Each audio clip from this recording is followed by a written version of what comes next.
All right.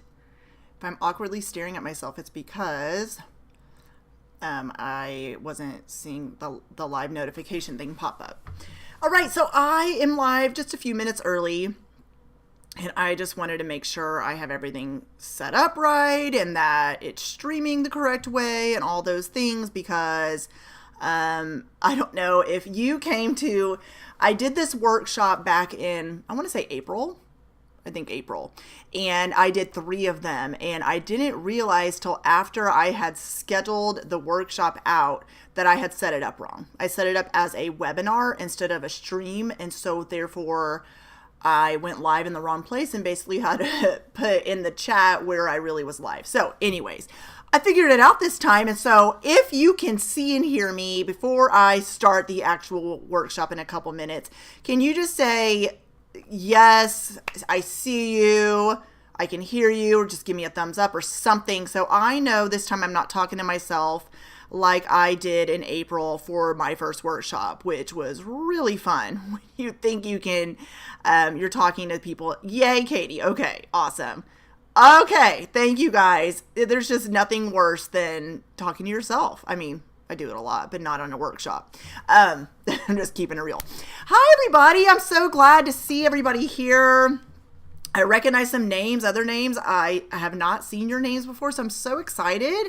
I'm going to occasionally be checking the chat, but like Katie already said, if you see Katie Buckley, she is my community manager. She works with me, and I asked her to come on board tonight and to keep track of the chat for me. So I also have a chat open on my phone that her and I communicate, a communication channel. So if I miss any questions throughout the workshop, she is going to catch those for me, and she'll either answer them for me because she kind of knows the way my brain works at this point, or will shoot them my way so I can answer them towards the end.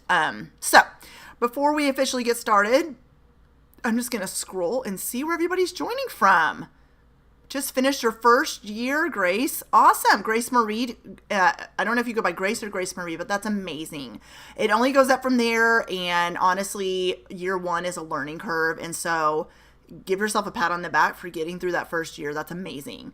I see. Oh, from Canada. Awesome. So this is probably, I know I said night, but I know for everyone, this is not night for you. It's either afternoon, maybe late evening. Some of you, maybe morning for you. I have someone else on my team who is from the Philippines, and so we are literally a 12-hour difference. So I always forget that when I'm speaking to her, like, oh yeah, wait, it's not night for you. Mississippi, let's see. Hi, Debbie. California, Tracy, awesome. Canada too, awesome. Oh, Valerie, okay, my cousin lives in I can't ever pronounce it, Murfreesboro. I don't know if you know Mary. It used to be Mary Ooh, but Mary Gramer now. It's going to be crazy if you say you know her and her family. But yes, she lives there, and so does my uncle and aunt. I haven't visited there since I was a long time ago. But anyways, it's beautiful in that part of town. Wow. The part of the country. Ohio. Let's see. Oh, most of it in high school band and choir. Okay, that's a huge shift for sure. Virginia. It's good to see everybody. Thank you so much for introducing yourself. I know sometimes you don't. I know. And people always like, oh, you're from Arkansas, insert the blank. And I'm like, oh, sorry. Okay. Wow, there are a lot of Canada people. Awesome. Okay, keep introducing yourself. Oh, thanks, Debbie. Yeah, my hair, you guys, she's talking about me. Debbie's been in my world for a while, but I have had short hair, long hair, dark hair, super blonde hair, curly, straight, I can't decide. So if you ever see me live, I mean, it's just going to be whatever I feel like in that month, I guess. So, oh no, okay, it says Perk Piano Gal. So tell us your name in the chat. I think you might be the one I chatted with today, actually, because you were talking about your year from hell and then switching schools. So I think that was you. We chatted earlier. But sometimes switching schools makes a difference, but I hope that it goes better for you this coming year. All right, you guys, it is 6:02 my time, so I am going to let Katie take over in the chat.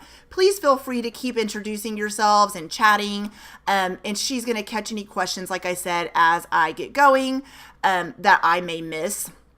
And so don't think I'm ignoring you if I don't answer your question. It's just because I'm really focused on the teaching slides and making sure I don't miss anything. But I promise you, I will not leave a question unanswered.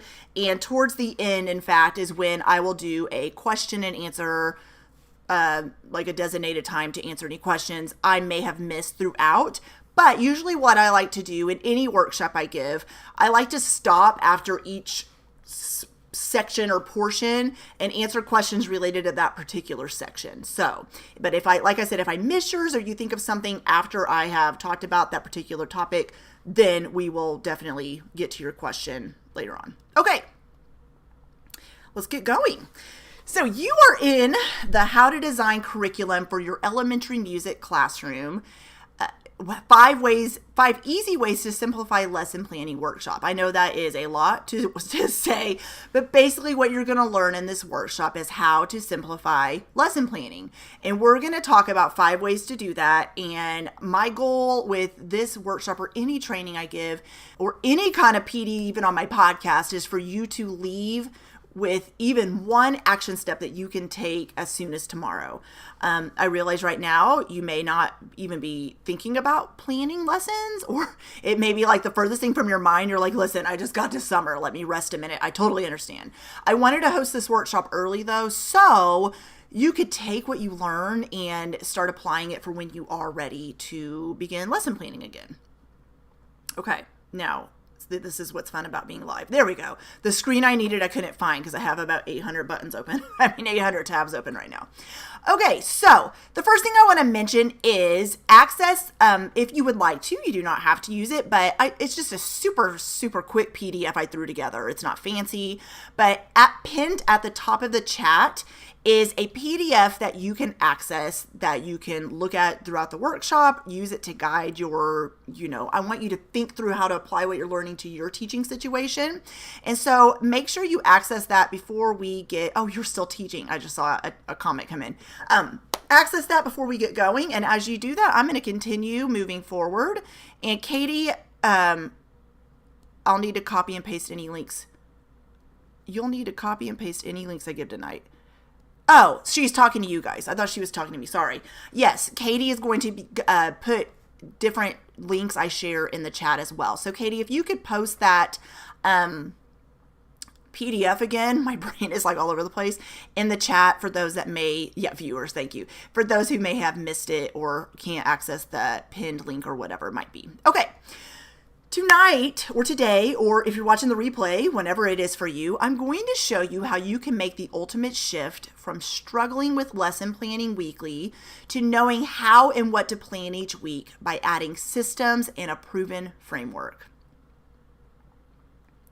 So just for showing up live in the chat, this is only for live attendees. Katie is going to post this lesson plan tracker. And this tracker is, I want to give it to you right at the beginning because it helps with organizing any songs, activities, and concepts that you might teach throughout the school year. You may already have a system in place for how you organize and track your lessons and things like that. This is honestly just created in Google Sheets. I'm going to say it again. It's nothing fancy. A lot of things I create are just simple, but they're useful.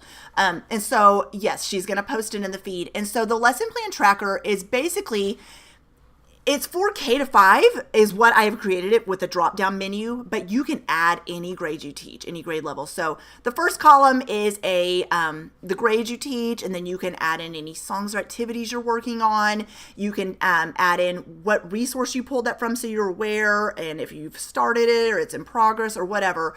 And then you can also change any of the columns to say anything you want because of the fact that when you open this with this document, you will be able to it'll say make a copy. So it copies it for yourself that you can edit it on your own. You know what I mean by that? So nobody will see your edits is what I'm trying to get at. Okay.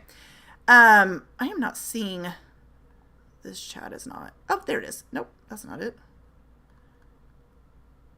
Some reason, let me unpin this because it's covering everything. It's driving me crazy. Sorry, guys. Okay.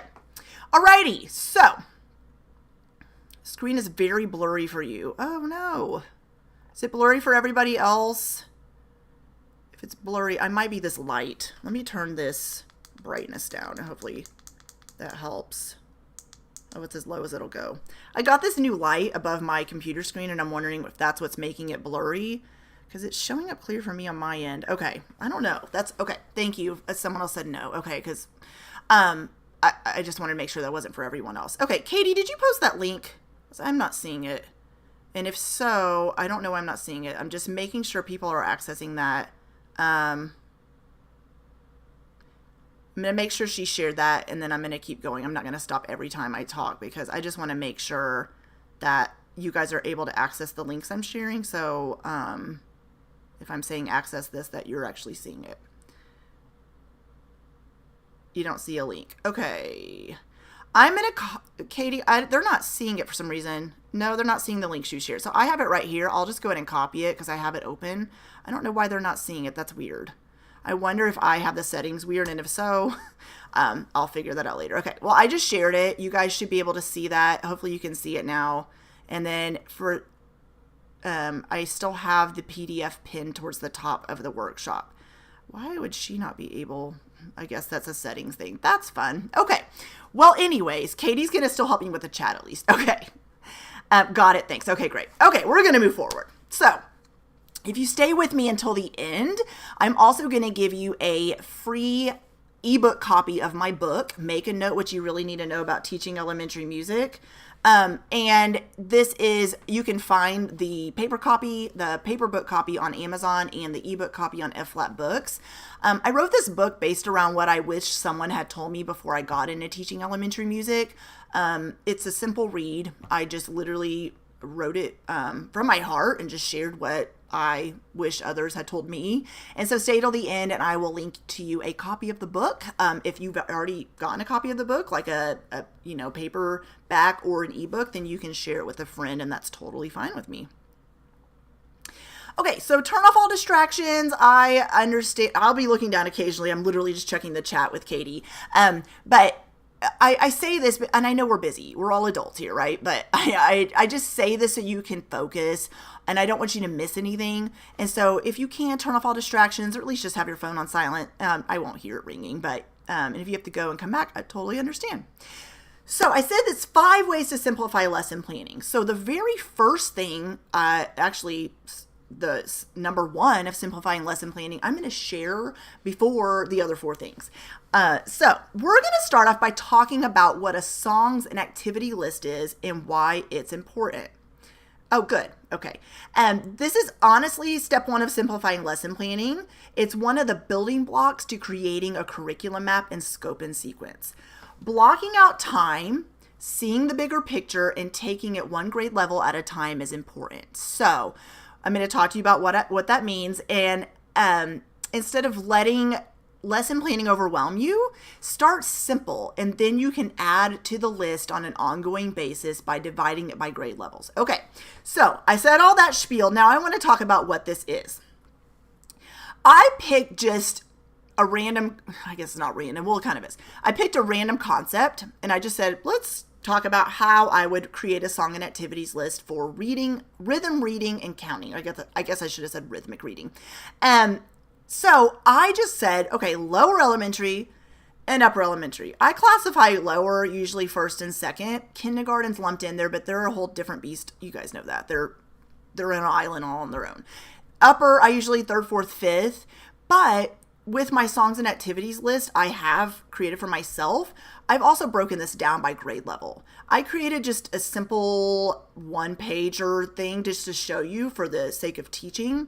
So you pick a concept or standard, and the way this simplifies lesson planning is the fact that once you say lower elementary, you just start, I don't know how else to say it, but brain dump what's in here or what you already know, and you just start dumping down ideas that would work to teach towards that concept or standard. Notice you're not saying what 9 weeks you're putting it in yet. You're not even saying what the lesson plan would look like. You're not saying your mode of teaching, like are you going to use movement, singing, instruments. You're just putting the actual song or activity down for both lower and upper elementary. Now remember I said you could divide it also by grade level.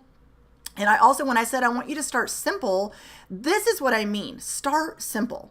Then you can add on to grade level. Or you could start simple by, instead of saying lower elementary, start simple by saying kindergarten.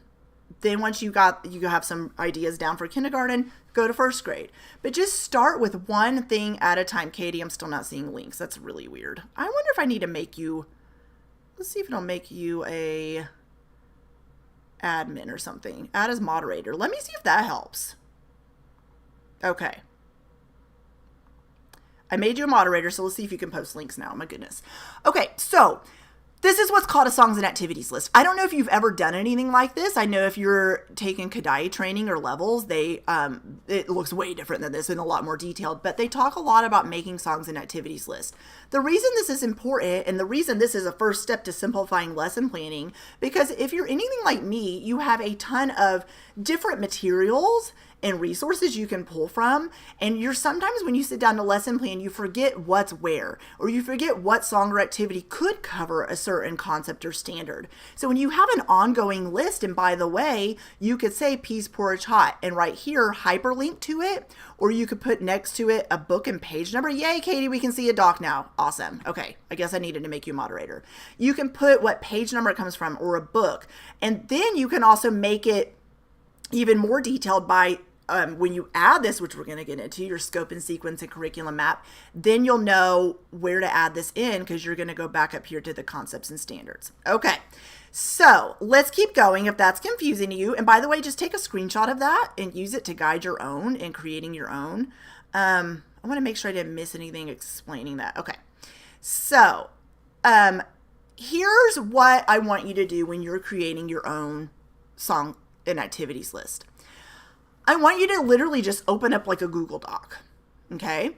And you can name it whatever you want. You could name it Songs and Activities List. You can name it K5 Songs. You can name it K6 Songs and Activities. Whatever you want to name it. So as long, yeah, Katie, I know. So as long as you are able to find what you're looking for, and we're going to talk about organizing all your resources later, as long as you're able to find it, name it what you'll be able to find. So don't think too hard about it. Just start by jotting down what's in your brain.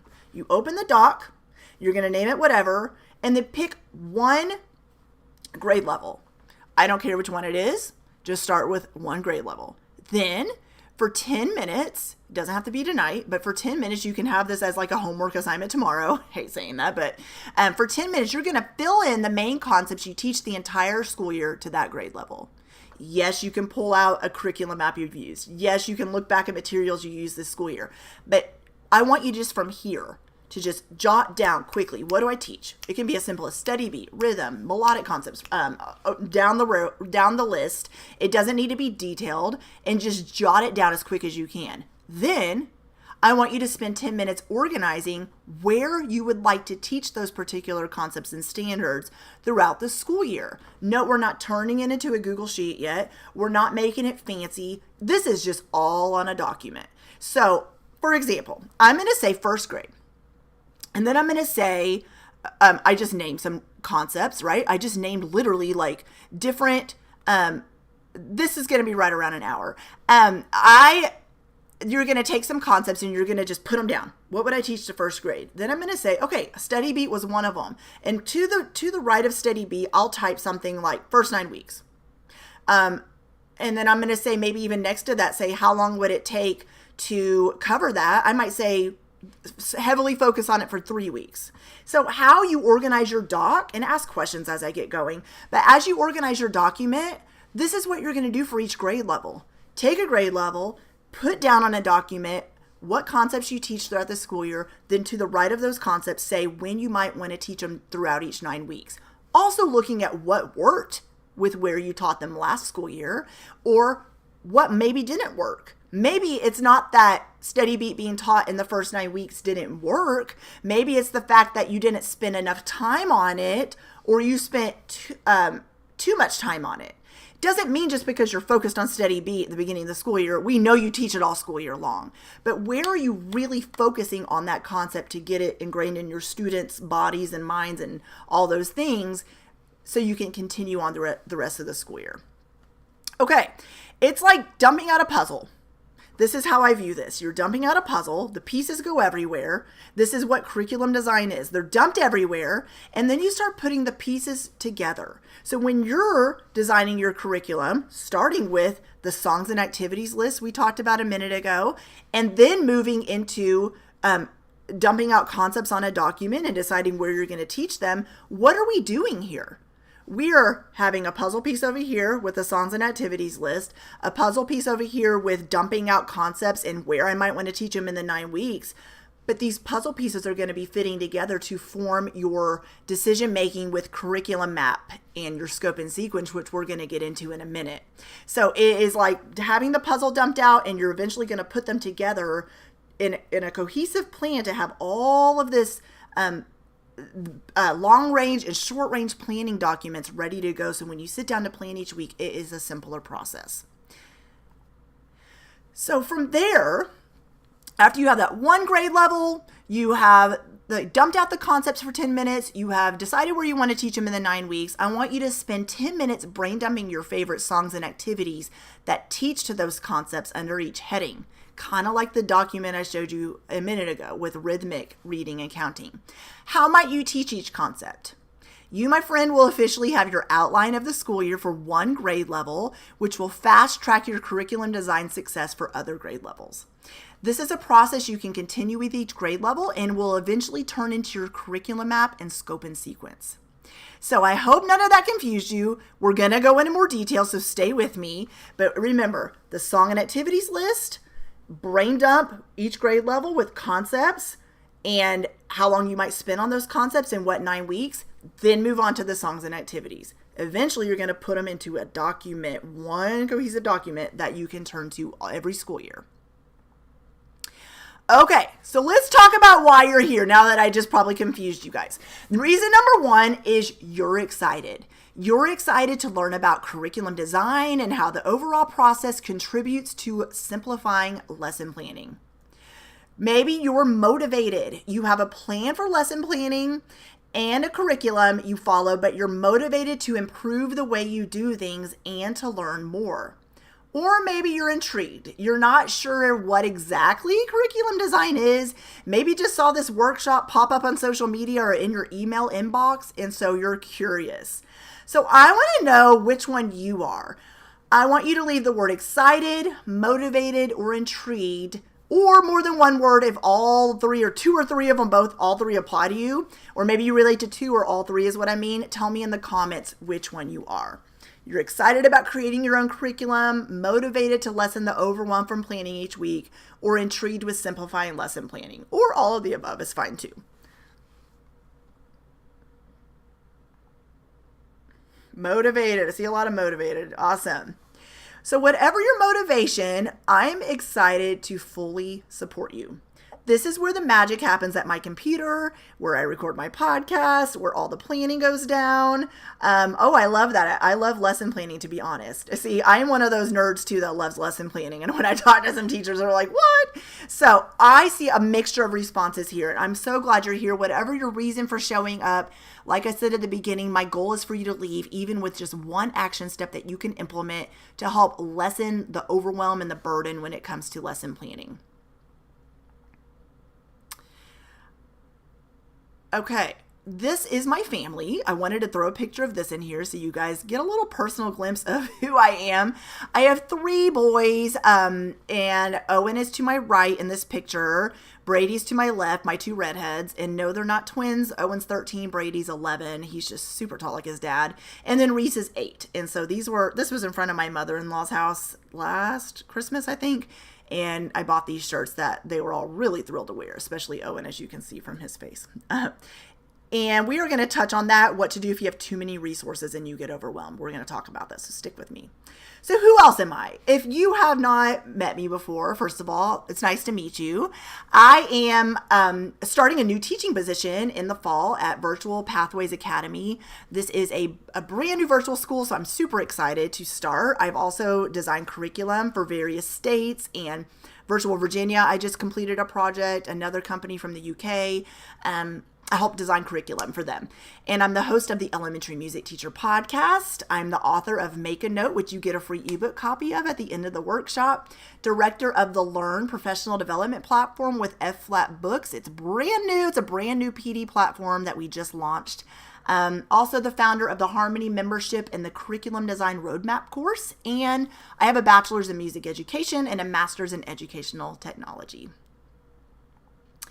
I also won Teacher of the Year in my second year of teaching after creating my own curriculum from scratch.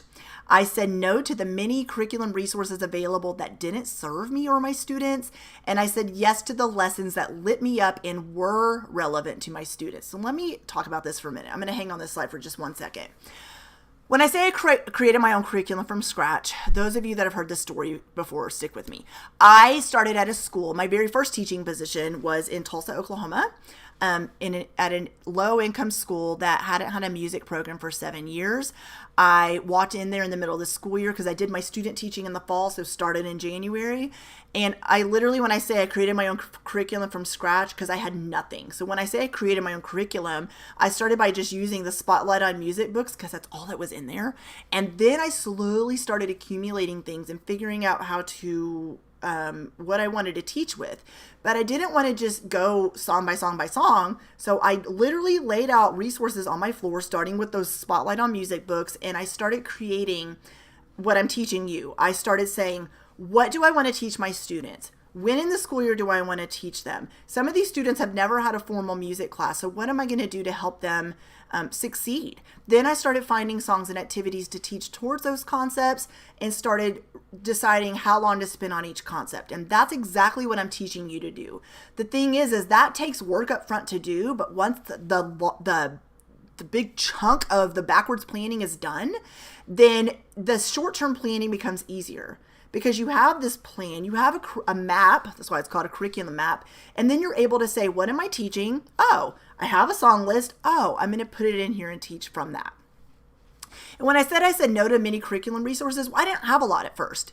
But when I was able to make decisions about what curriculum resources to use, it's okay to say no. I've already seen in the comments that there is so much out there and you are going to accumulate more and more and more. And so eventually it can get overwhelming not knowing what to use or how to use it or if I should be using this recorder book or this Boomwhacker book. But it's about making informed decisions. It's about saying, okay, I need to teach melodic concepts. How? I'm going to, I want to use Boomwhackers. Well, with which book? Let me look through it. I like this song from this book. I don't need these other resources right now, so I'm literally going to shelve them. But what else am I going to do? I'm going to put on my songs and activities list another section that says books, and I'm going to put them under there so I know if I need to teach Boomwhacker again and I want to use another resource, I have it listed right there so I don't forget about them. That's exactly how I started doing it. Once everybody was realized I was a new teacher at a school that had music, started giving me things, and I went, this is too much. So I started just shelving some things, and I was okay with it. Doesn't mean you'll never use it. It just means not right now. And I also said yes to lessons that lit me up. And so what lights you up? You may have heard, even during this workshop, ideas. And I'm like, teach this. Or you saw that song list, and you're like, I would never teach that. But what does light you up? What I know for me, I'm an instrumentalist. I'm a classically trained pianist. I love utilizing instruments. I love utilizing movement. I love using technology. Others of you love to sing. You get lit up by helping your students find their singing voice. What lights you up? And what connects with your students? Know where you teach and the students in your community and start creating lessons around that. So can you imagine what it would feel like if you designed a curriculum that truly lit you up? Maybe some lessons excite you, some weeks go better than others, and there are parts to your curriculum you like, but it doesn't light you up the way it once did or the way you think it could. I want you can screenshot this, guys, but so I want you to hold on to this quote. Creating a curriculum for your music classroom is the single most powerful and strategic way to make an impact with your students while growing in your skills as a music educator. Why?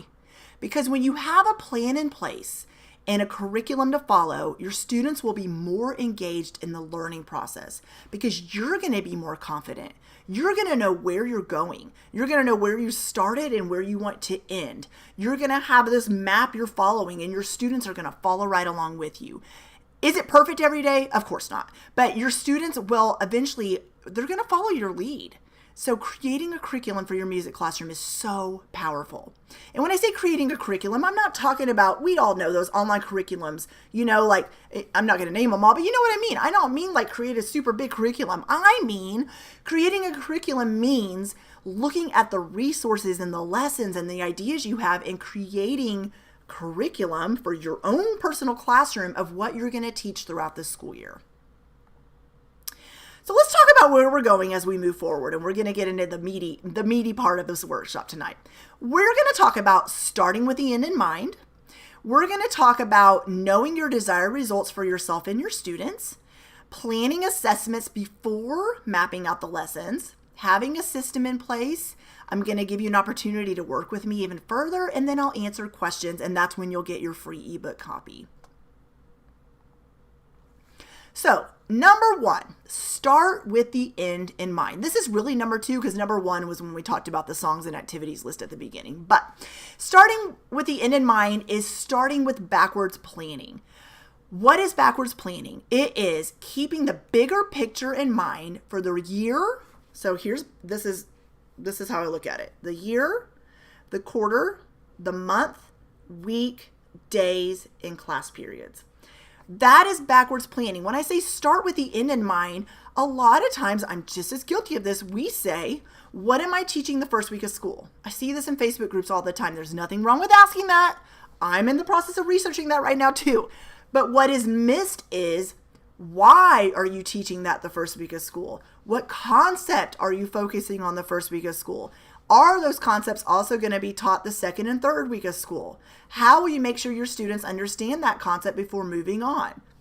Do you see where I'm getting at? So backwards planning is having those concepts laid out so you know where you're going, and also how each concept kind of connects with the other one in a fluid motion. And that's where transitions in the classroom come into play. We're going to touch on that a little bit later. So instead of planning week to week or even day to day, backwards planning is knowing what you'll be teaching the entire school year, breaking it into chunks and units, and then planning lessons and assessments around that. So here's a success story. Renee was lost with lesson planning and had no curriculum at her school. After working together, she went from trying to reinvent the wheel every year to planning with ease. Creating a curriculum map will help guide you throughout the entire school year. It will help you know where you want to go each 9 weeks and what you'll do to get your students there. So know what standards you'll be following. Is it the national standards, the National Core Art Standards? Is it the state standards? Does your district have standards?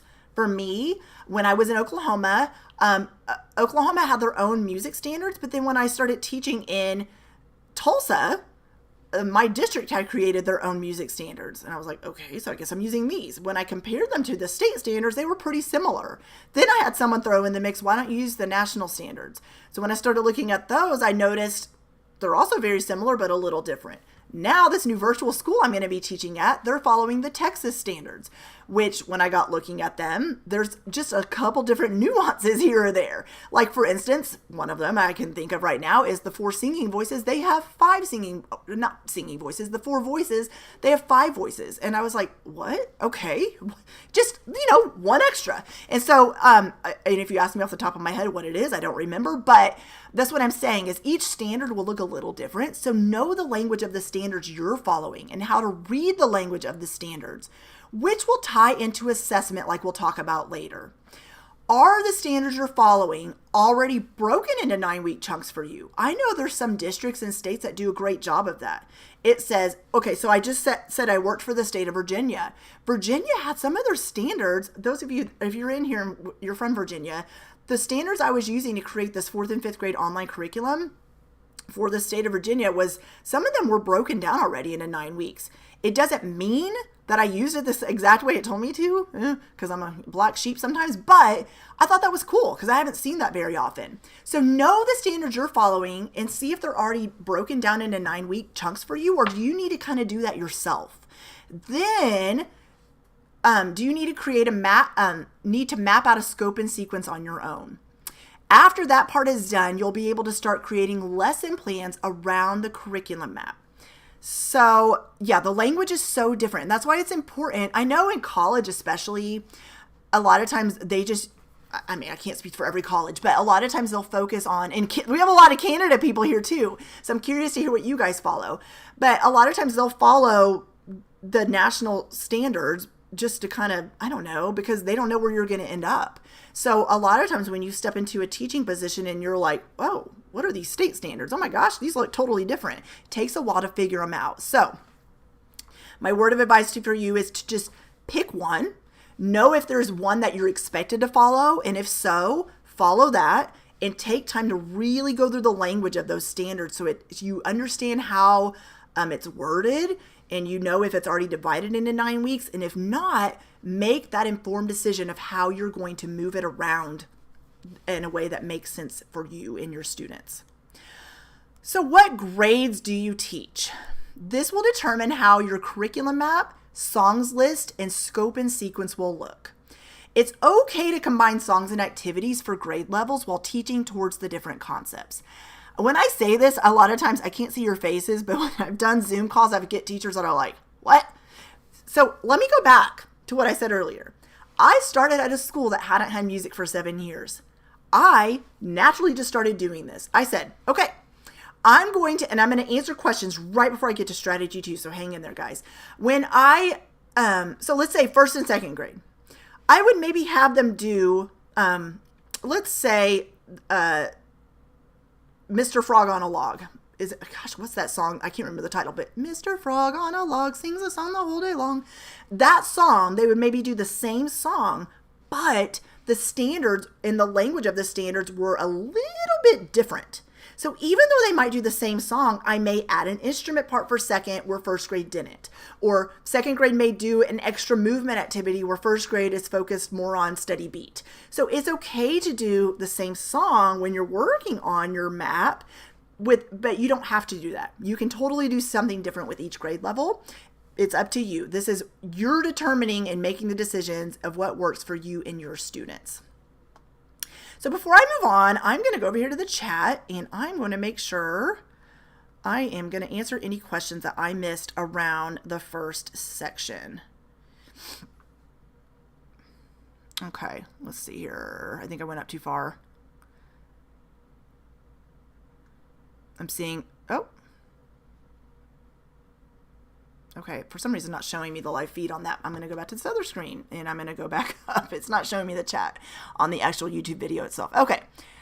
I teach. Okay. Motivated. Let me pull this down a little so I can read. It's chopping off some of the words. There we go. The difference in all the places we teach, it's interesting. Yes. We have to teach, but need to get our own resources and develop our lessons to cover the expectation. Yes. That's very normal for sometimes I've noticed there's states or districts or even particular schools that are good about saying, here's a curriculum or curriculum map to follow, but you don't know what to teach, what to use to teach towards that. Others are good about providing the actual curriculum, but you're not sure, like, well, what standards is this curriculum covering? So it's interesting to see different states or even schools what they have going on. I love jazz. Oh, I love that. Okay, and that excitement for you loving jazz, Kaylin, definitely your students probably can totally sense that. Let's see. Oh, and Katie, I completely agree. A light yoke curriculum rather than planning day by day. Yes, yes, yes. Let's see. California's follow the state standards versus national standards. I already said that. Yes, the language is different. Okay, do you only see your students for 9 weeks before changing them? Oh, were you asking that question to Tracy or me? Let me know if you were asking me that question. Why is it divided into 9 weeks was a question. Oh, I lost it. Where did that question go? I can't tell if you guys are talking to each other or asking me questions, so let me know. Okay, I'm going to keep going. Okay, I think you guys are talking to each other. And so if you were asking me that question about why is it broken down by 9 weeks, please let me know and I'll definitely explain that further. Okay, I'm going to keep going. So strategy 2 is know the desired results for yourself and your students. When planning lessons, keep this in mind. What's the results you want to see after each class period? What do you want to see by the end of a unit? Yes, I'm going to give examples. What do you want to see by the end of a school year? I want you to know that all of this ties into lesson planning and goal setting, which is so important. What do I mean by the desired result? Well, instead of just saying, I'm going to teach Mr. Frog on a log, why? Do I want to develop my students' singing voice? Am I going to have them practice singing certain melodic concepts? Am I wanting them to practice something with a partner? Am I wanting them to really work on rhythm? What am I wanting them to do? So I want you guys to think about the desired results for your students. Let's dive into this further. Before we do, I want to share a success story. Before working together, Ashley felt like she was all over the place with her planning and would jump from one idea to the next. She's grateful she's now able to focus and is more efficient with her time. I want to share these success stories with you so you can see how possible this really is. There's 2 types of desired results. One is know what the goal of the lesson is. Don't just plan lessons to say you planned a lesson, but know what you want your students to know and how you'll check for understanding. Is it for them to learn something new? Is it for them to understand a concept they've been studying? Is it for them to be able to collaborate with other students? Is it to work on a performance or program? What is the goal of the lesson? We don't just teach something just to teach it. You need to know what the goal of your lesson is before you teach it. While you're planning, think of the desired results. And also plan with the end goal in mind. While thinking about desired results in your students, what is the end goal with planning a lesson or unit? Is the goal for them to know or retain a concept? Is it the goal for them to learn something before moving on to a new unit? These are things to definitely consider so you're understanding what to do before you move forward. You know if your students are retaining it. You know what to do for a particular lesson. You know what you're doing for an entire unit. So I wanted to say that, and I want to ask you, what one do you focus on more? Do you focus on the goal of each lesson, or do you focus on planning with the end goal in mind? More of you might lean towards the knowing what the goal of each individual lesson is. I'm talking about each class period, but planning with the end goal in mind is the most important part. How do you do this? This is where backwards planning comes into play. When you know where you're going, you'll know how to plan to get there. So I think she's asking me, Mrs. Fed, why 9 weeks? So when we talk about the 9 weeks, you're going to say, I'm going to cover these different concepts all 9 weeks. And maybe it's like 3 different concepts or standards. Then when you know what you're doing, I just like to break it into 4 9 weeks or quarters, as some of you call them. So I'm going to focus on these concepts in this first 9 weeks, second 9 weeks, this, third, and then fourth. From there, I'm going to break it down even further and say, well, I'm not just going to focus on study beat all 9 weeks.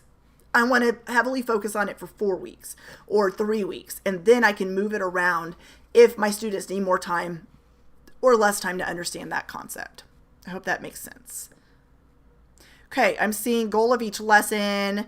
Yes, that is very normal. And it's such a mindset shift to go from I'm focusing on lesson planning each week to get things done.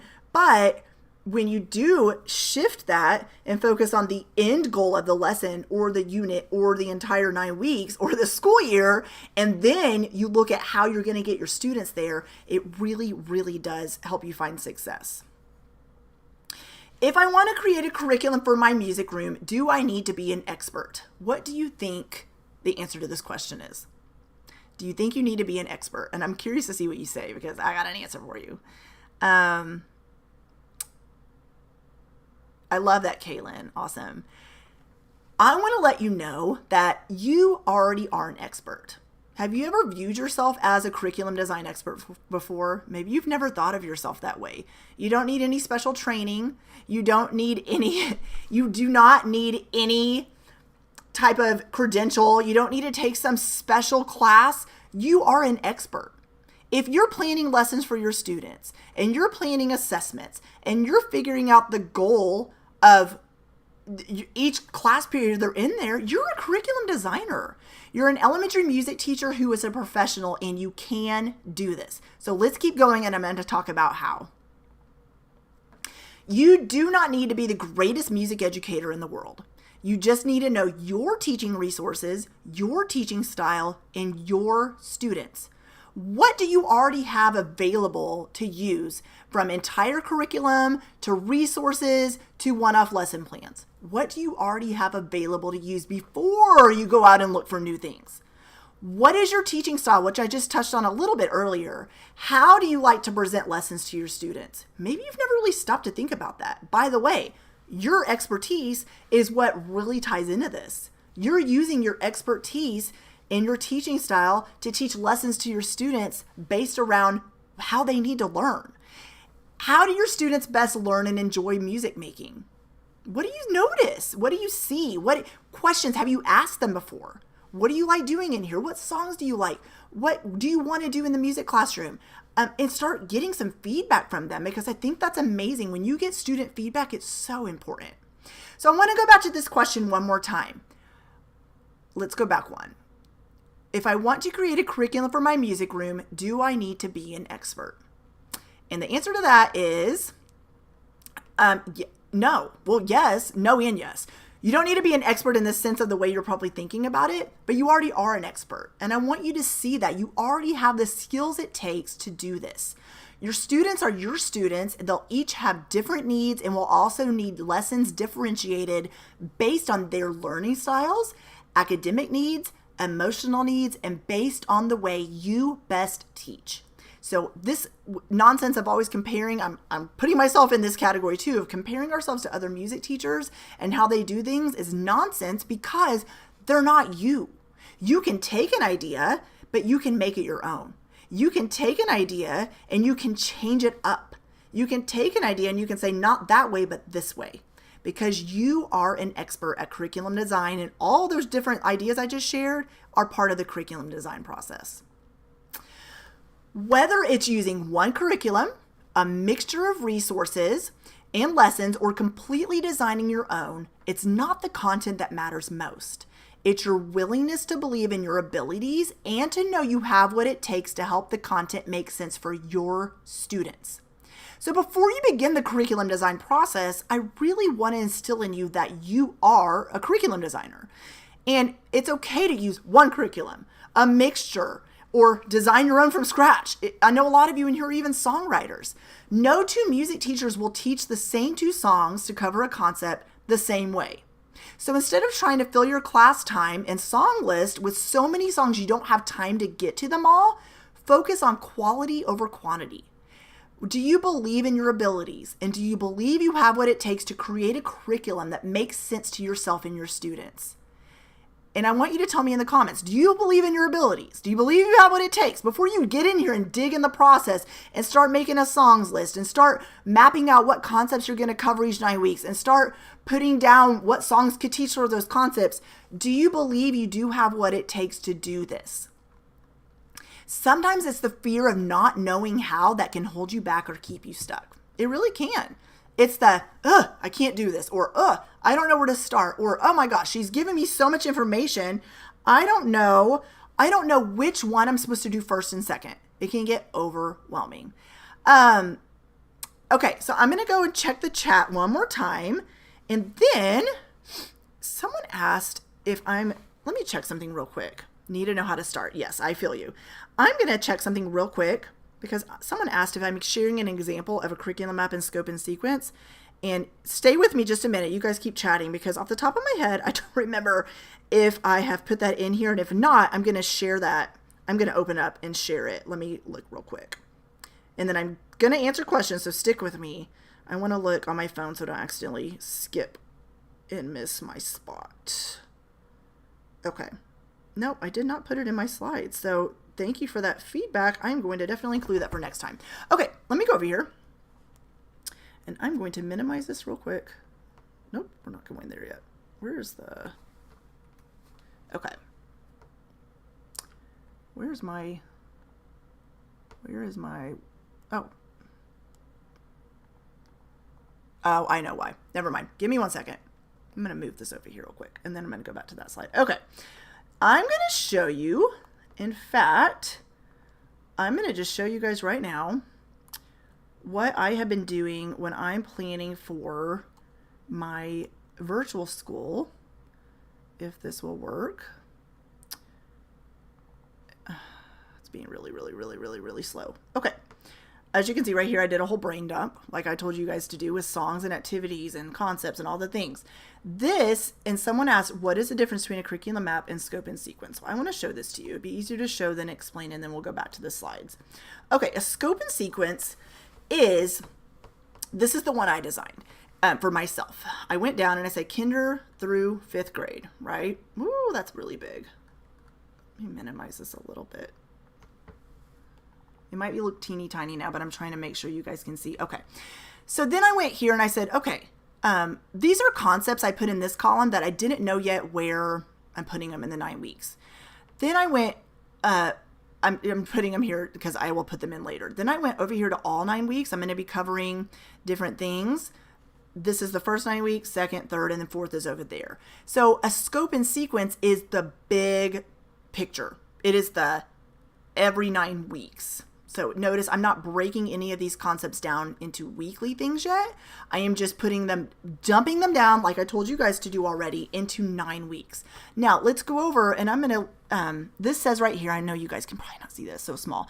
Identify and demonstrate appropriate audience behavior nope, I'm going to go to the first 9 weeks, sorry. Identify steady beat and simple performances with singing and movement. So let me show you a curriculum map. What I did here is I said, okay, I'm pulling... This is not correct. But anyways, this gives you an idea of what...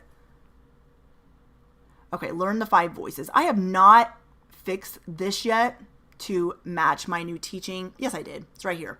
Okay, sorry. Stick with me. I'm kind of talking to myself as I talk to you. Learn the 5 voices. I'm going to skip this first one because I couldn't find it. Learn the 5 voices with singing, speaking, inner voice, whispering, and calling. That was the other voices, calling, which I guess shouting. I don't know. And so... I said, okay, I'm covering that in the first 9 weeks, but when? I, as an expert curriculum designer, just like you guys are, went over here to my curriculum map and I said, I want to cover that in week 3. I don't think week 1 and 2, I want to cover that yet. And to ignore right here where it says pack 1 and month 1, pack 2 and all that, this is from my membership site, so ignore that part. This is, so I said, I'm going to cover 5 voices here. And maybe here. So probably 2 weeks I might work on them, and I put different songs I might use here and here. But the thing is this is editable. If I get in there and my kindergartners need more time on that, I'm going to just move it over and I'm going to maybe just add it to the end of week 5. Okay. So it's totally up to you the way you do it. As long as you remember, scope and sequence is bigger picture, 9 weeks. And then the curriculum map is broken down into every single week of each 9 weeks. And notice down here I did for every grade level, I did that same exact thing. Wrote down the concept, put down what songs I'm teaching, and pulled that from my song and activities list. This is a work in progress. It's by no means done, and I'm still working on it. So I hope that helps answer that question a little bit, giving you an example. I know that was really fast. So I hope that helps you a little bit with that. Okay. Okay, so let's keep moving forward, then I'll check questions again later on. I'm checking Katie's comments as well. Okay, strategy 3, plan assessments before mapping out lessons. So I know this is, once again, just like short-term planning, long-term planning. This is something that you're usually taught, I was anyways, lesson plan, and then assessments. In a lesson planning document, assessment is usually towards the end, right? Just naturally on the end of the document. So what do we normally plan last, just because it's sitting at the bottom of a document, is assessments. It sometimes gets to the end of the lesson plan and they're like, oh my gosh, well, how am I going to assess my students? What am I going to do to assess them? And you just got to fill something in. And this is where sometimes it gets confusing of knowing what to do and how to do it. But I want to tell you that plan assessments before mapping out the lessons. Yes, pacing guide. You're right. It's called that as well. When I was taught to tack on assessments at the end of the lessons, that's where I got confused. I always wondered if I'm doing it right, how many assessments, it's music class. I don't know if I'm supposed to even be doing written work, and if so, how much of it. It gets confusing. So when assessment is planned for and not just an afterthought, you'll know how your lesson plans will look. So I want to look with you at an example from the National Music Standards, and I'm going to explain to you how to use the language we talked about earlier of the standards to inform your assessment. It tells you how to assess, and then it tells you what you can do for lesson planning as well. So let's move forward, and I'm going to show you. I'm going to pull out an example. And I just have one right here, and then we're going to talk about the power of assessments. I should have put this on my slide as well. This is just from the National Core Art Standards. So I'm going to read one of them to you. And I want you in the chat, I want you to tell me the verbs or the action words you hear me speak. This is from the performing strand, and I'm going to just go ahead and go with kindergarten. With guidance, demonstrate and state personal interest in varied musical selections.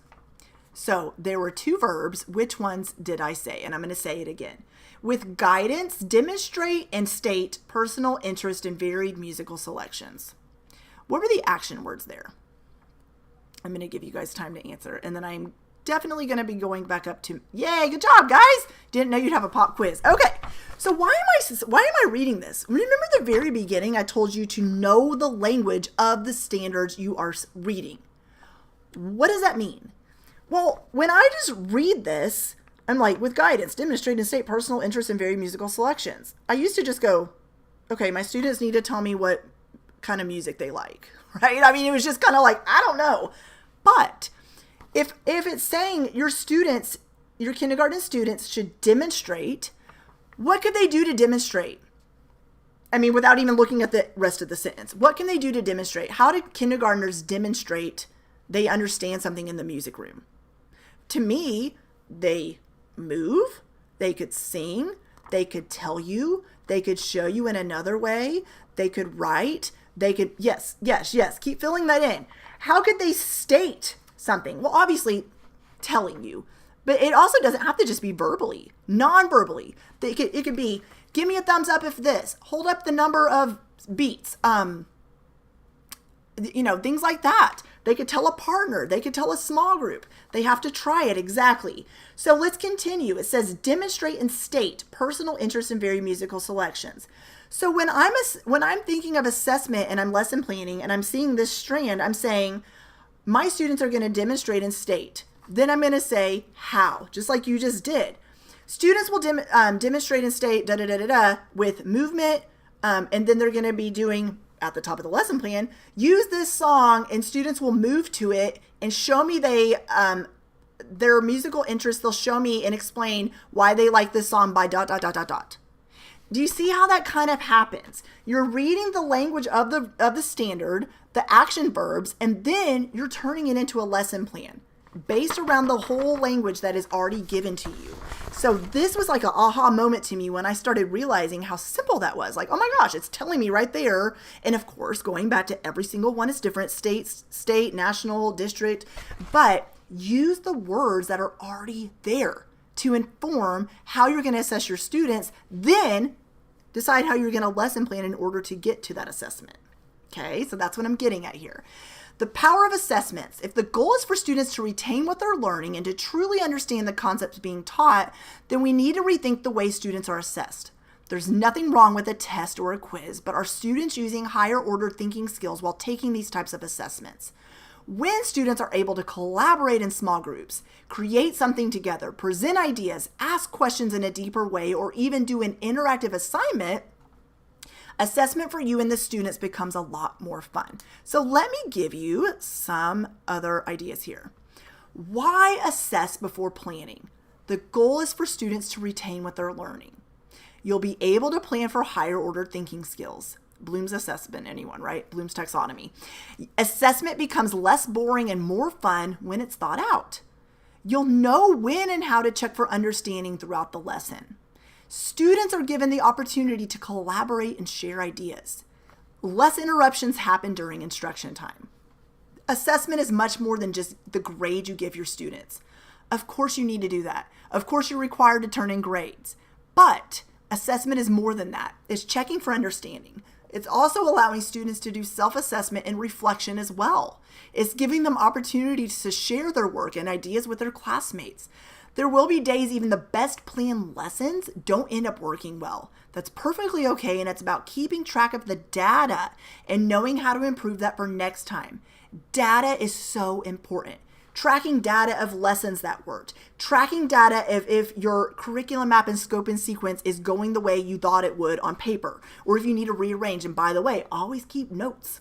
Always note down what's working and what's not working. And also track assessments. What's working? What's not working? What do you need to do differently? Track data to help inform your decision making. How would you spend your time if lesson planning became easier and faster? I'm sure you have a lot of options you can think of. How do you get to this point? Is thinking through everything we've talked about today and considering how you can implement and put it into action. Lesson planning becomes easier and faster when you shift the focus from all short-term planning to long-term and backwards planning first. This is the missing piece. Katie, who's in the comments, used to only be able to plan no more than a couple weeks in advance when I first met her, and she was overwhelmed. After working together, she's able to plan out a month at a time. And number 4, and I'm going to kind of go a little quicker because we're towards the top of the hour here, and if there's any questions I missed, I'll check them at the end. Once you have a chosen system, the songs and activities list, curriculum map, scope and sequence, and lesson plans can easily be organized in a system you decide to use. You are going to set aside time to work backwards, whether over the summer, whether it's on a weekend, whether it's during a break, to get your systems in place. Now, I used to be that person who was always like, I don't have time to ... But what I've started doing, and maybe this will work for you, or maybe you already do this, I am so, you can ask Katie, so strategic with my calendar now.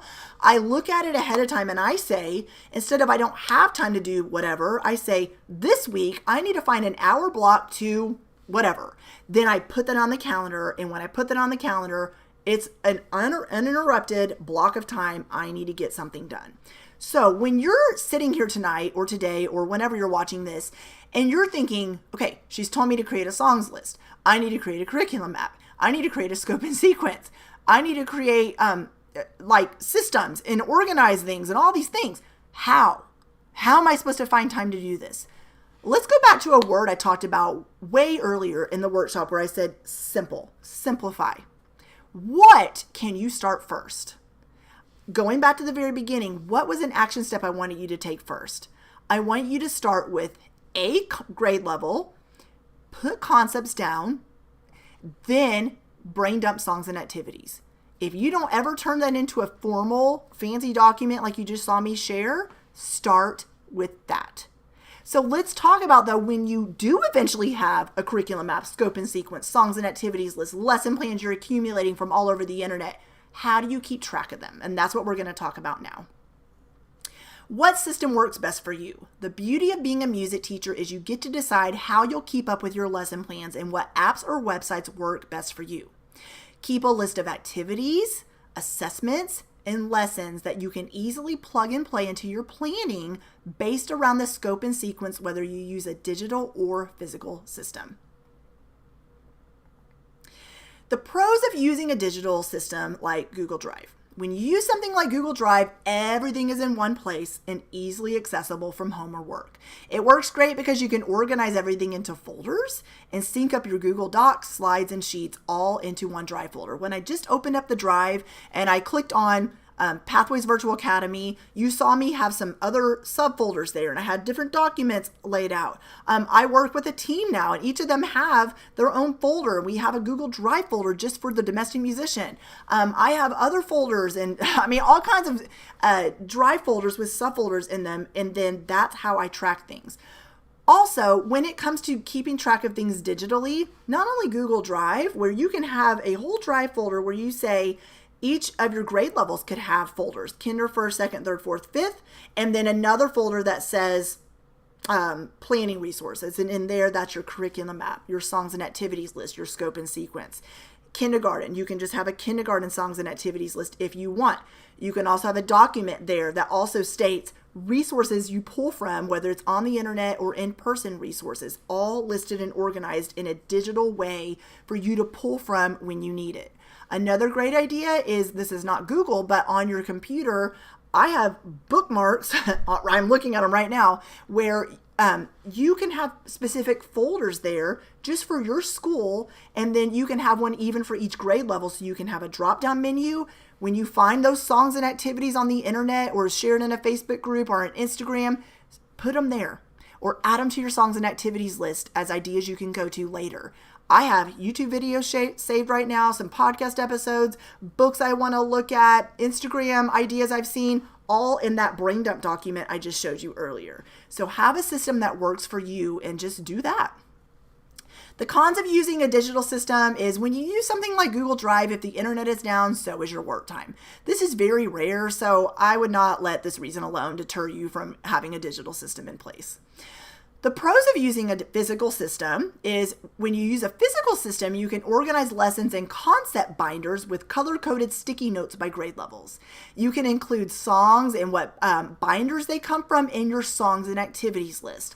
I'm talking about these, you go to a workshop and you're handed, sometimes they give out like free samples of lessons, and then you're standing there with a piece of paper going, well, what now? Well, instead of going back to school and then just putting it on your desk and then it gets lost and you forget what to do with that lesson, if you have a binder, let's say is labeled kindergarten, there's two ways to do this. You can have a binder for each grade level with concepts divided by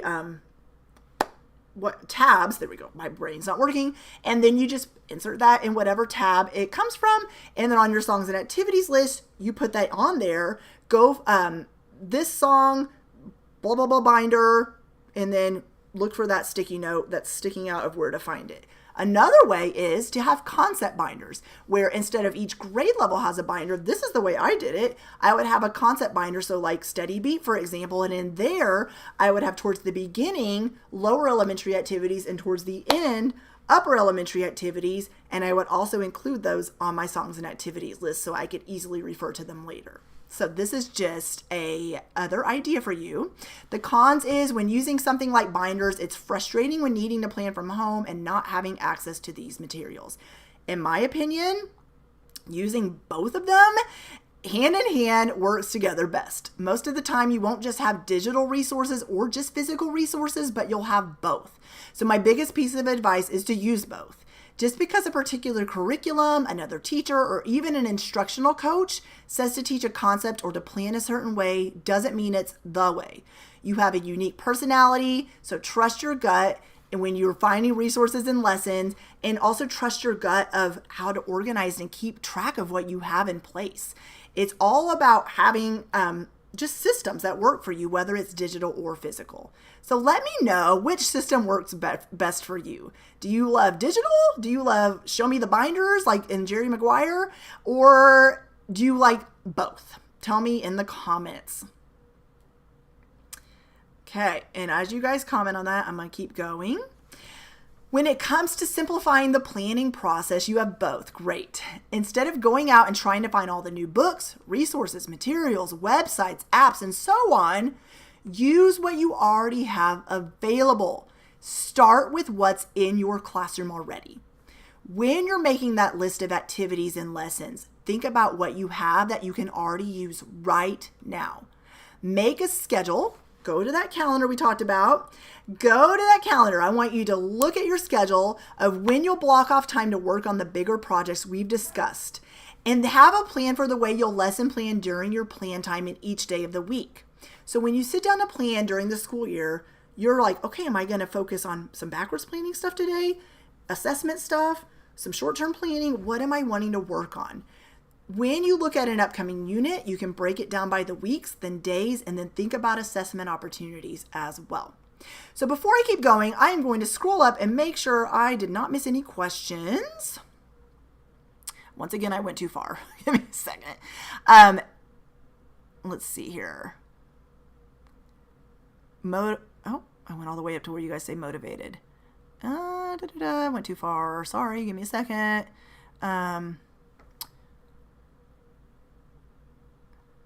Okay, scope and sequence and curriculum map. I showed you examples. Let me see here. Hard to plan when you have overlapping classes. Okay, so that, I'm sure that was a conversation, but to answer that question, or if it wasn't a question but a statement, is that's where having the same song you teach to multiple grade levels really helps, is if you teach some odd classes like a 1 and 2 combined and a 2 and 3 combined. And then you can definitely, if you're focusing on third grade concepts, second grade can definitely do the same thing third grade's doing, but just maybe even have them in different parts of the classroom, and you can have second grade doing something different than third. Or don't overthink it. Focus on end goal. I'm seeing a lot of what you guys are focusing on.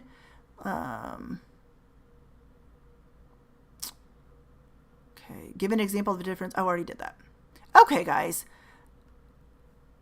Post a link to one example of each later, please. Catherine asked. Catherine, I provide curriculum map and scope and sequence inside my membership site, but also I'm going to give you another way that you can definitely get one as well in just a second. All right, you guys, I'm seeing, okay, awesome.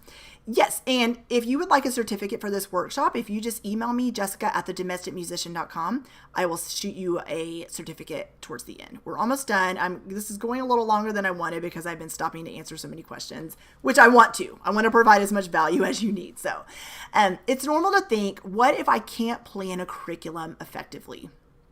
Another success story is, after working together, Julie is able to apply what she's learned, which in return has helped her to organize her weeks better, plan lessons in a more seamless way, and structure her class time more efficiently. You only need to design your curriculum one time to be successful. You can use the same framework year after year with your students. Designing is time intensive, but it is really worth it. I promise it's worth it once you have your systems in place. And the cool thing is, like I said, it's designed one time. Use these same systems year after year after year. It is so awesome. Maybe you're thinking, Jessica, would you virtually hold my hand through the curriculum design process and help me to simplify my lesson planning? I would love to help you.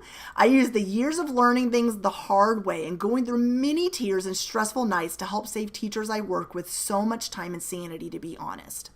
So you've got two choices. Design your curriculum alone, and you can take everything we talked about, and you can totally do that. It will take time, but you can do it. Remember, you are an expert. Or we can do it together. And together, I can walk you through a step-by-step process and show you how. You're invited to the Curriculum Design Roadmap. It is a complete guide to helping elementary music teachers plan curriculum with ease. In the Curriculum Design Roadmap, it's the only course or training of its kind that shows you exactly how to confidently create curriculum for your elementary music classroom, so you can move away from feeling overwhelmed in lesson planning each week. And Katie's going to go ahead and post a link to the Curriculum Design Roadmap so you guys can take a peek at it. But here's what you'll learn and put into action. Using the right instructional model, which we didn't talk about tonight, but I get into instructional design in this course, how to backwards plan, creating a scope and sequence with actual examples that you can copy and use as your own. Using and finding resources, ways to plan for different grade levels, how to structure your class time, and ways to rethink assessment. So everything we talked about in this workshop, but in way more detail. So let me show you a little bit more of what you get. There's 5 modules. First module is understanding curriculum design. The second module is backwards and long range planning. Module 3 is organizing your teaching content. Module 4 is planning for different grade levels. And module 5 is assessment ideas that work. It is the total value of $1,500. Do not hyperventilate, because that's not how much it is. This is all valued at that much though. But let me talk about the bonuses you get too. There's 5 weeks of live Q&A sessions with me inside the community Facebook group. You also, I want to say that I'm not extra special. Okay, I don't have any access to exclusive experts, technology, or resources. I just have a proven framework that I created that not only worked for myself in the classroom, but has helped hundreds of other music teachers as well. You also get another bonus, a PDF resource that breaks down specific ways to integrate technology into your music classroom for both lower and upper elementary students. If you're not satisfied within the first 7 days of purchasing the course, you'll get a full refund. No questions asked. There's also another bonus called the Google Drive System Starter Kit. It gives you a complete organizational system that you can make your own and a video showing you how to utilize Google Drive that will help you lesson plan with ease. So the curriculum design roadmap and all the bonuses is valued at a little over $2,000, but you get for just $297, you get the self-paced option, or if you want to be a VIP member, which I only take 5 VIP students per cohort, this is cohort 2, then you also get a one-on-one coaching session with me and a curriculum audit 1-hour session with me as well. This is limited to 20 students max. I forgot to change that because it's going to be 5 students because I'm so pressed for time right now. I cannot take more than 5. Last year, the first cohort, I took 13 and I about it was a lot. So you can get started today. You can do a 12 payment plan, 6 payment plan, or a 1 payment plan. And also, I do take purchase orders from schools. If you're interested in that option, you can email me or email Katie, and I will let you know how to do that. It is my goal and passion for you to not have to pay out of pocket if you do not need to. I know a lot of schools right now are out of school, and so it's hard to get a hold of your administrator. So let's talk about that if that's the case for you. So let me know. So for showing up tonight, you get a fast action bonus. You are going to get a free copy to my ebook. Make a note what you really need to know about teaching elementary music, and Katie is going to put that in the chat. And Katie, hopefully you have that link. I think you do. If not, I will share it. And here's what you will overcome by joining the course. Fear of not knowing how to plan, fear of having too many resources to plan with, fear of not having enough resources to plan with. Having too many and not having enough, sorry. Fear of lesson planning correctly. Fear of having too much to teach in so little time. Fear of creating a curriculum and not knowing how to use it. Fear of creating a curriculum, I just said that twice. Fear of not having enough time to plan a curriculum. And fear of falling behind when it comes to planning. Katie posted the link to the book, by the way. So like I said, you can get started at jessicaporesta.teachable.com/P/curriculum design roadmap. And you can pick the option that works best for you. You will always also see the option to join the VIP member as a VIP member on the page too. Quick review of the details. So when you enroll, you will see a page that looks like this, and what you can access right away is the introduction module. And then each module starting, I don't want to say it wrong. Let me look at my calendar. Doors close on June 29th, by the way, at 10 p.m. Central Standard Time, and Module 1 is dripped out on Monday, July 3rd. By the way, after you purchase the course, you have lifetime access. So those who went through Cohort 1 with me back in April, they get to go live with us again. And they also get access to it anytime, but they can go back live again. So this is what you'll see. It'll look like this, and over here on the sidebar, if you're in the intro module, it'll list all the modules right here, and it'll also tell you when they are unlocked, as well as the bonuses that I mentioned earlier. Choose what's best for you. When you get on the sales page, you will see an enroll now button, and also there's some other buttons towards when you scroll down, or you can enroll in the VIP option. If you click here, it'll take you to a separate page. Then you fill in the details. You can choose the best option that works for you, and then right after you pay, you will see an email that says you're now enrolled in Curriculum Design Roadmap. It will help you tell you to continue to the course. You set up your profile and you can change your password, and you can immediately get started with the intro module that's already there. Your members area will look a little something like this. You'll see a video by me from the intro module, and like I said, on the sidebars, when you'll see all the modules on the sidebar and when they're going to be dripped out. And as a reminder, here's how you can get started today. And I want to remind you why you're here. You showed up today even though you're incredibly busy for a specific reason.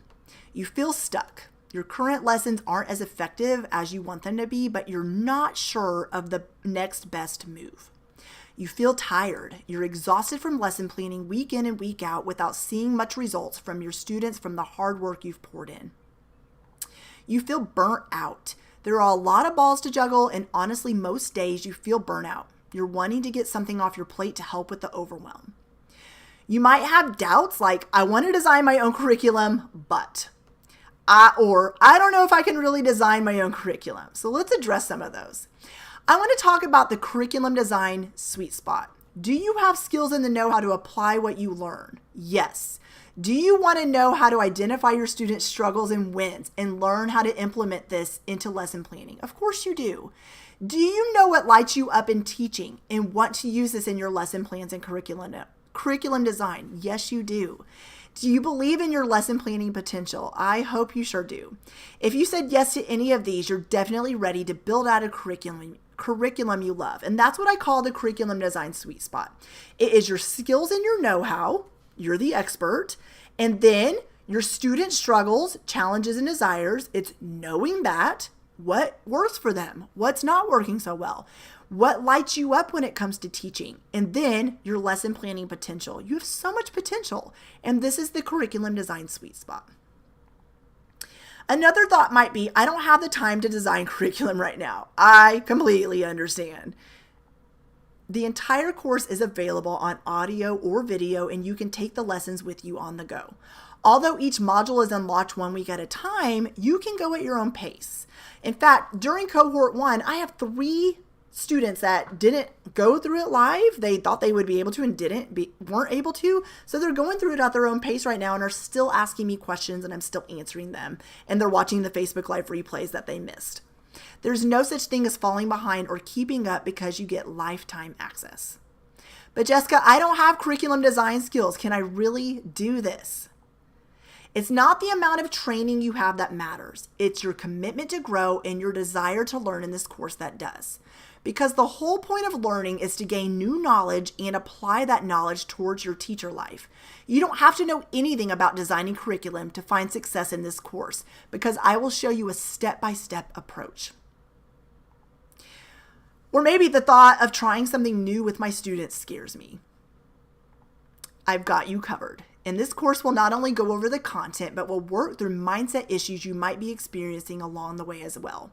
You'll learn how to use what you already do and gain new ideas to try.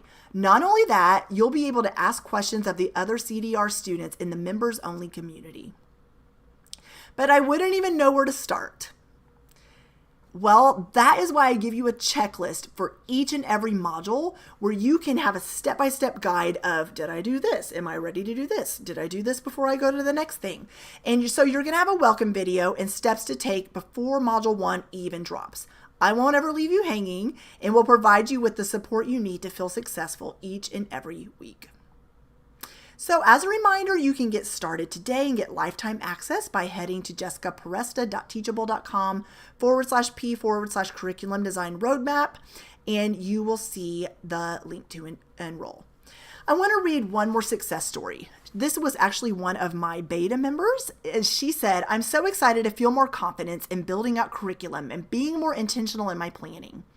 I'm confident this will save me time and stress every weekend when planning, and building out a roadmap will also be helpful long-term for years to come. I felt so lost and overwhelmed previously, and I look forward to Jessica's calm, supportive, comprehensive work to help me in moving forward with ease. She was one of the founding members and helped give input about building out this course. Literally, I had beta members who were telling me, I need this, or I have questions around this. Can you include this in the course? I would like to see a resource about this. I need this. And I would go and shape it the way they were telling me they needed it. Real elementary music teachers just like you. So before we go, I want to answer some more commonly asked questions, and I'm going to stay as long as possible if there's any questions that come in. So some questions that I get a lot is, do I get professional development credit? And ironically, that was the first question I was going to answer, and I looked over in the chat and saw it there. After the course, there unlocks a curriculum, it unlocks a certificate is the word I'm looking for. Yes, it unlocks a certificate that you can turn in to your school or district to get credit, yes, for professional development. The price, like I said, if you have questions about, I can't really afford this, or I want my school to pay for it, or anything along those lines, email me and let's talk, okay? I get questions about, but what if I fall behind? Or what if I don't have a lot of time right now to go through the content? Like I said, you get lifetime access, and you are also invited, just like cohort 1, you would be cohort 2. You're invited to go back through the course live with us every single time I do the course throughout the year. I don't have the specific dates moving forward of when that will be yet, but every time I open enrollment for new members to join us, you're invited to go back live again with us. So I'm going to answer any other questions you have. Let me show my face again, and then I will stay as long as I need to answer any questions that come in. So let me go ahead and scroll up, and Katie's also going to let me know if I missed anything. I answered that. I'm glad you could come, Grace Marie. Let's see. You're so welcome, Mrs. Fed. Sorry, I don't know your first name. Motivation for summer goals. You're so welcome. You're so welcome, Nancy. If we're already enrolled in Harmony, do we get the curriculum design roadmap included? No, this is a separate program. But I will say, if you're reading this, and Harmony is my membership site, I say that the course and the membership are like peanut butter and jelly. They really do go hand in hand. Katie is a Harmony member. She was a Harmony member long before she was my curriculum community manager. Good grief.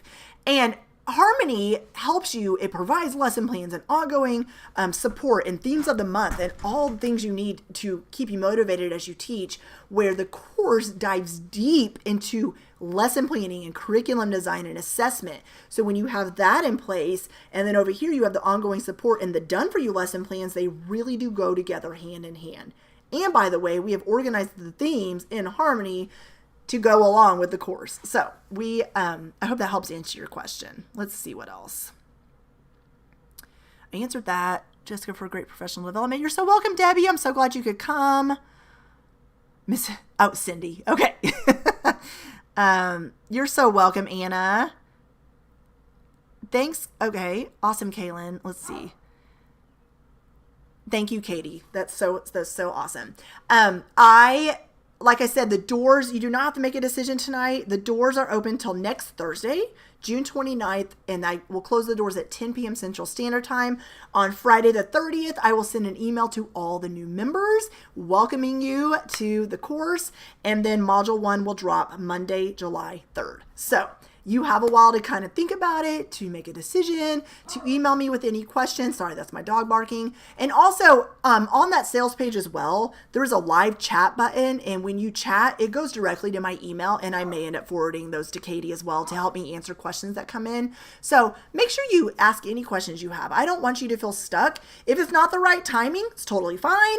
If you feel like this just isn't for you, it's okay. If you feel like I like this, but I want to join later on, or I'm ready to enroll, or any clarifying questions I can answer, just let me know. I am also happy to jump on a one-on-one Zoom call. I literally will get on a Zoom call and tell you, yes, this is for you, or I have gotten on Zoom calls before and I'm like, this isn't the right program for you. You should do this first. Or I've referred people to other programs of some music education colleagues of mine if I think there's a program that's a better fit. So I only want you to enroll if this is what you need and where you need it with where you're at right now. Any other questions before we go? I'm looking. I don't see any more coming in.